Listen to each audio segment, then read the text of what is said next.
Assalamualaikum warahmatullahi wabarakatuh.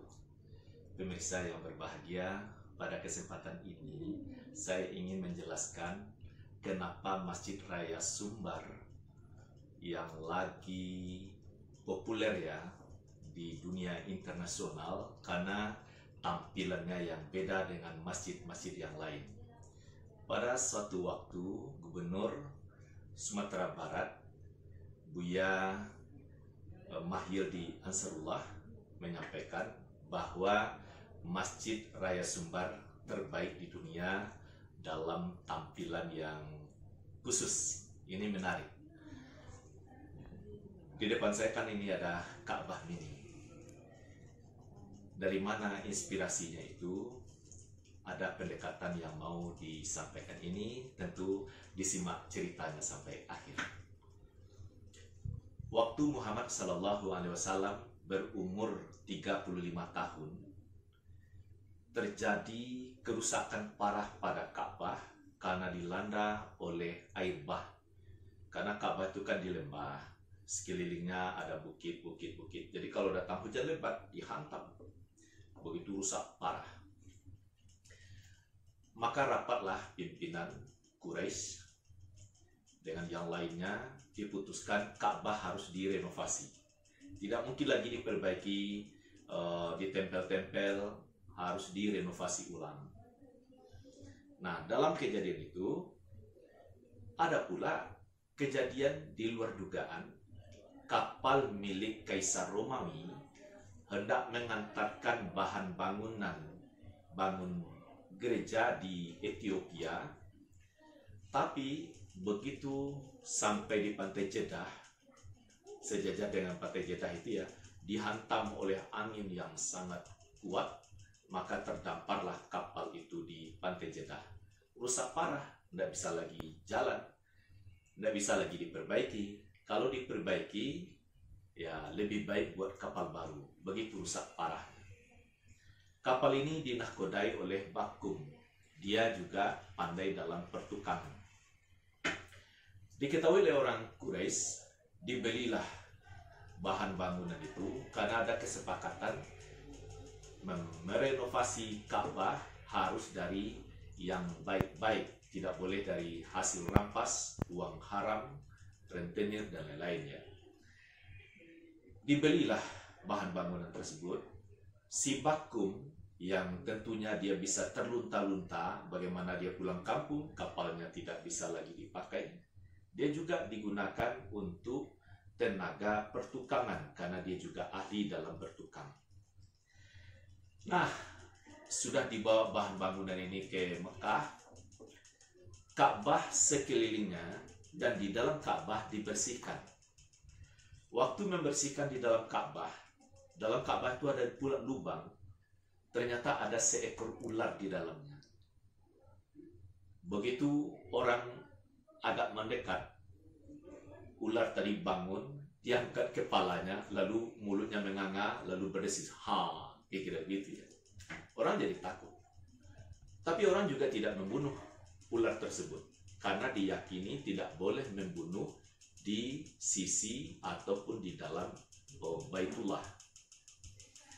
Orang pulang, ini sepertinya diyakini Allah belum izin rumahnya direnovasi. Besoknya, hari sudah siang, terus panas, kiranya ular tadi keluar, berjemur di bawah sinar matahari. Begitu dia sempurna dapat sinar matahari, tak lama kemudian burung elang datang yang berimbang besarnya, ditangkap, lalu ular itu dibawa terbang.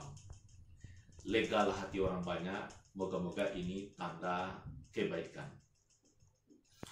Nah, dimulai bekerja, manajemennya adalah sisi Ka'bah yang di sini ada pula ketuanya, di sini ada pula ketuanya, sini dan sini, dengan kaumnya.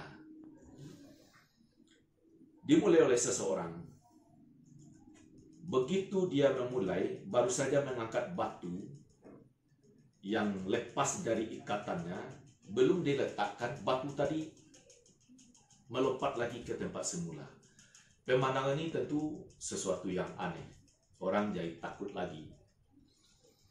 Lalu tampil pula seseorang, dia berdoa, "Wahai Tuhan kami ingin hanya membuat kebajikan untuk agama." Jadi di sini tentu ada makna, izinkanlah kami bekerja. Dia bekerja sendirian, dia runtuh. Yang lain menyaksikan saja, tidak ikut bekerja karena takut jangan-jangan terjadi mara bahaya. Terus sore, malam, orang istirahat. Besoknya diketahui yang bekerja sendirian itu dalam keadaan sehat walafiat. Maka orang yakin berarti Allah rela rumahnya direnovasi. Bekerjalah semuanya, meruntuhkan. Muhammad Sallallahu Alaihi Wasallam yang waktu itu umurnya kan 35 tahun, ikut bergabung dengan paman-pamannya. Salah satu sisi diruntuhkan, ini diruntuhkan. Begitu runtuh semuanya sampai kepada pondasi Ka'bah. Ternyata pondasinya itu bukan datar, tapi melonjak-lonjak begini kayak punggung onta.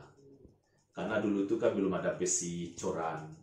Nah, kalau sekarang kan datar ya, tapi itu enggak. Mungkin itu juga dia bisa lebih kuat bangunan. Nah, bekerja. Nah, barang yang dibangun itu sebenarnya Ka'bah itu memanjang sampai ke sini lah ya. Atau dari sini kita contohkan sampai ke sini. Nah, dana dihitung-hitung, bahan bangunan yang sah terbatas. Kiranya bisa dibangun segi 4. Sedangkan kesininya tidak cukup dana. Ditinggalkan saja yang sepertiganya, 2/3 naik. Kalau bahan bangunan uang yang haram banyak, rampasan banyak. Tapi walaupun waktu itu zaman jahiliyah, Ka'bah harus dibangun dari hasil usaha yang sah. Setelah selesai, timbul masalah. Bagaimana, ya ini Hajar Aswad ya.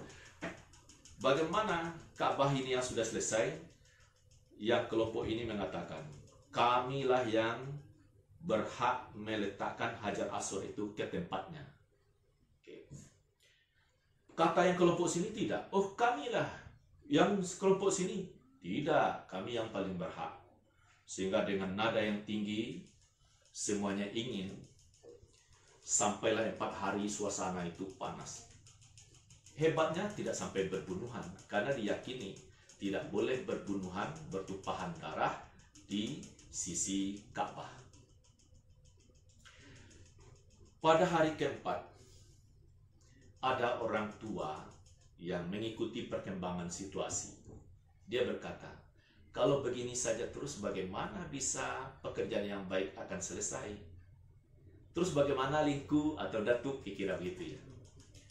Nanti siapa yang pertama kali datang, setelah pembicaraan ini, kita minta penyelesaian pada dia.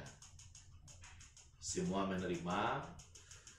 Tak lama kemudian datanglah Muhammad. Begitu Muhammad datang, orang ya sentak hatinya senang. Ini dia Al-Amin. Namanya kan lebih populer dengan Al-Amin. Amin, silahkan ini selesaikan masalah. Dia kan paham, ikut juga akan bekerja. Tanpa banyak bicara, dia bentangkan surbannya ya. Ini maaf, ini sekedar peraga saja. Dia bentangkan surbannya. Oke. Terus Muhammad berkata, mana ketua A, ketua B, ketua C, ketua D? Pegang ini sudutnya. Pegang. Yang ini juga dipegang, ya. Yang ini juga memegang. Terus Muhammad meletakkan Hajar Aswad. Apa ya contoh yang bisa saya ambil ini, maaf. Ini Muhammad meletakkan sesuatu, Hajar Aswad. Kira begitu ya. Nah, begitu diletakkan, Muhammad memerintah, silahkan diangkat. Diangkatlah sampai, katakanlah ya, mungkin dari sini ya, sekian meter, diangkat bersama-sama dengan tampilannya begini. Begitu, yang ini juga naik, sampai sini. Lalu Hajar Aswad tadi diambil lagi oleh Muhammad, diletakkan sini, tentu dengan bantuan tukang. Dengan kejadian itu, damailah semua pihak. Dia merasakan ikut serta dalam masalah ini. Nah, persoalannya, inspirasi ini diangkat, oke, ini juga diangkat, sepertinya dia menjadi gonjongan ini juga gonjongan tinggi. Nah, lalu disebut kalau dilihat atapnya Masjid Raya Sumbar tampilannya seperti itu. Benarkah inspirasinya seperti itu? Wallahu alam, ini bisa kita lacak. Tapi saya setuju dengan inspirasi tersebut, sehingga kalau dilihat tampilan atapnya Masjid Raya Sumbar tidak persis rumah gadang, tapi dia empat sisi seperti itu, agaknya masuk juga. Untuk itu mari kita telusuri, silahkan datang ke Masjid Raya Sumbar, lihat dalam dan luar, dan tentu juga ikut beribadah di dalamnya, sangat menarik kiranya. Demikian informasi ini, mudah-mudahan bermanfaat menyikapi kejadian satu sejarah, karena sejarah sangat penting kita pahami. Laqad kana fi qasasihim ibratul liulil albab. Sesungguhnya pada kisah-kisah mereka adalah menjadi pelajaran bagi orang-orang yang berpikir. Terima kasih atas perhatiannya. Assalamualaikum warahmatullahi wabarakatuh.